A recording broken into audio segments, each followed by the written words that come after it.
उत्तराखंड के पहाड़ों में बसा एक छोटा सा गांव था कालीघाट।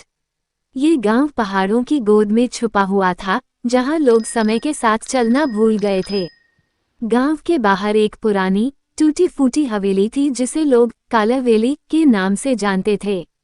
गांव वालों का मानना था कि उस हवेली में पिशाच का वास है। गांव में कोई भी उस हवेली के पास नहीं जाता। कहते हैं रात को वहां से चीखों की आवाजें आती हैं और कई बार लोग जो उस हवेली के पास गए वो कभी लौटकर नहीं आए। दिल्ली विश्वविद्यालय से एक छात्र राघव रिसर्च के सिलसिले में गांव आया। वह पराशक्तियों और रहस्यमयी घटनाओं पर शोध कर रहा था। राघव ने गांव वालों से हवेली के बारे में पूछा, लेकिन सभी ने उसे मना कर दिया। राघव ने एक बुजुर्ग से पूछा, बाबा जी, वो हवेली आखिर इतनी डरावनी क्यों है? बुजुर्ग कांपती आवाज में बोले, बेटा, वो हवेली नहीं, एक जिंदा श्राप है। वहां रक्तपान करने वाला पिशाच रहता है। जो भी वहां गया उसका लहू सूख गया। राघव ने सबकी बातों को अंधविश्वास मानते हुए रात को अकेले हवेली में जाने का फैसला किया। जैसे ही वह हवेली के अंदर गया, वहां की हवा में अजीब सी ठंडक थी।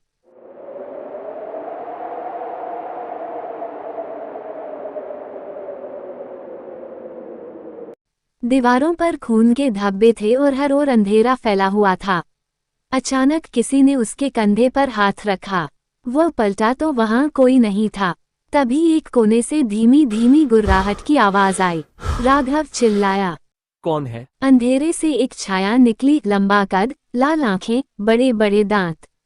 वह था पिशाच। पिशाच ने राघव को देखा और बोला, तू भी बाकी इंसानों जैसा ही है? डर कर भागेगा? राघव हैरान था कि वह बोल सकता है।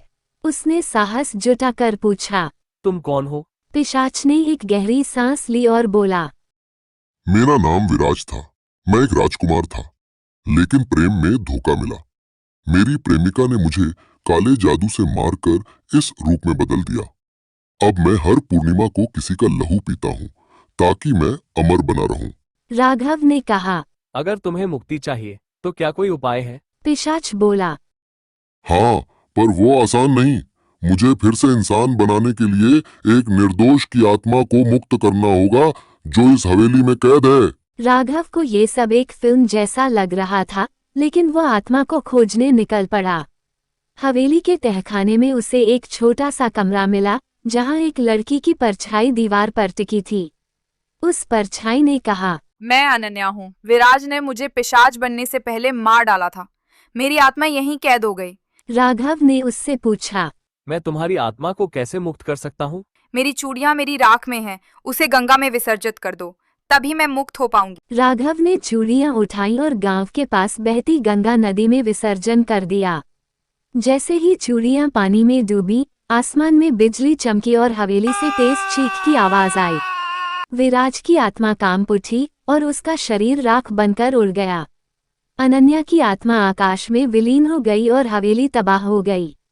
अगली सुबह कालीघाट गांव में पहली बार सूरज की रोशनी हवेली के खंडहरों पर पड़ी। गांव वाले हैरान थे कि चीखें बंद हो गईं। राघव ने सबको सारी बात बताई। बुजुर्गों ने उसे धन्यवाद दिया और कहा, बेटा, तूने हमें श्राप से मुक्त कर दिया। राघव अब शहर लौट गया, एक नई कहानी के साथ, जो डरावनी भी थी और सच्ची भी। राघव ने सोचा था कि सब खत्म हो गया है, लेकिन हवेली की राख जब गंगा के बहाव से गांव के खेतों तक पहुंची, तब एक नई समस्या खड़ी हो गई। उस राख में छुपी थी काले जादू की बची खुची ऊर्जा, जो मिट्टी में समा गई। कुछ दिनों बाद गांव में अजीब घटनाएं होने लगीं। रात को जानवर गायब होने लगे, बच्चे डर कर चीखने लगे। गांव का पुजारी पंडित शिवनारायण, जो वर्षों से चुपचाप अपने मंदिर में तपस्या कर रहा था, गांव के चौपाल में आया और बोला, विराज गया है, पर उसकी अशुद्ध ऊर्जा अब धरती में फैल रही है। जब तक उस शक्ति को पूरी तरह नष्ट नहीं किया जाएगा, ये गांव शांति नहीं देख पाएगा। पंडित शिवनारायण ने राघव को बुलाया और एक पुराना ग्रंथ थमाया, ताम्रतंत्र। यह एक तांत्रिक शास्त्र था जिसमें प्राचीन पिशाचों की कहानियों, उनके जन्म, मृत्यु और मुक्ति के उपायों का वर्णन था। ग्रंथ के अनुसार विराज जैसे पिशाच की अंतिम मुक्ति तब होती है जब उसकी राख पर त्रिनेत्र अग्नि यज्ञ किया जाए, एक ऐसा यज्ञ जिसे केवल शुद्ध आत्मा वाला व्यक्ति कर सकता है, जो कभी किसी पाप में लिप्त न हुआ हो। राघव सोच में पड़ गया। उसने पूछा, ऐसा व्यक्ति कहाँ मिलेगा? तू ही वो है राघव। तूने बिना किसी स्वार्थ के उस आत्मा की मुक्ति कराई।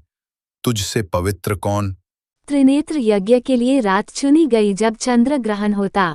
वह रात पिशाचों की शक्ति सबसे ज्यादा होती है, लेकिन अगर यज्ञ उस रात सफल हो जाए तो सारी काली शक्तियां समाप्त हो सकती हैं। गांव वालों ने मंदिर के पास यज्ञ मंडप सजाया। चारों ओर दीप जलाए गए, राख को चांदी के पात्र में रखा गया। राघव ने संकल्प लिया, मंत्रों का उच्चारण पंडित ने किया, लेकिन तभी राख से काली धुएं के माध्यम से विराज निकला और बोला, राघव, तूने मुझे मिटाया, अब मैं तुझे मिटाऊंगा। वह मंडप की ओर झपटा। गांव वाले डर के मारे भागने लगे, लेकिन राघव अडिग खड़ा रहा। वह अब सिर्फ शोधकर्ता नहीं था, वह अब एक रक्षक बन चुका था। त्रिनेत्र अग्नि से राख जलने लगी और विराज की परछाई चीखने लगी। नहीं, नहीं, मैं अमर था, मुझे कोई नष्ट नहीं कर सकता। लेकिन अब कुछ नहीं बचा था। अग्नि तेज होती गई और एक तेज प्रकाश फैला और पूरी हवेली की भूमि शुद्ध हो गई। पंडित ने कहा, अब वह गया है, सदा के लिए। अब गांव में कोई डर नहीं था। काली हवेली अब मिट्टी में मिल चुकी थी। उस जगह एक पत्थर लगाया गया जिस पर लिखा था, यहाँ कभी एक श्राप था जिसे एक निडर ने मुक्त किया। राघव ने गांव छोड़ने से पहले गांव वालों से विदाई ली। एक छोटी सी लड़की, जिसकी जान पिशाच के श्राप से बची थी, राघव से बोली, भैया आप फिर आना ना। राघव मुस्कुराया और बोला, जरूर, लेकिन अब जब मैं आऊं तो तुम मुझे कोई डरावनी कहानी सुनाना, ठीक है? राघव शहर लौट आया और अपने शोध पत्र में लिखा, कभी कभी पिशाच केवल शरीर नहीं होते, वे पीड़ा, श्राप और अपूर्ण इच्छाओं से बनते हैं। हर बार जब कोई अन्याय होता है, वह किसी न किसी रूप में लौटता है। लेकिन उसकी डायरी के अंतिम पन्ने पर एक काली छाया की तस्वीर बनी थी, विराज की, जो शायद पूरी तरह मिटा नहीं था। और कहानी के अंत में रात को राघव की खिड़की के बाहर एक धीमी गुर्राहट गूंजी। राघव, मैं अभी गया नहीं हूँ। आगे राघव के साथ क्या होता है जानने के लिए कमेंट करें और हमारे चैनल को सब्सक्राइब करें।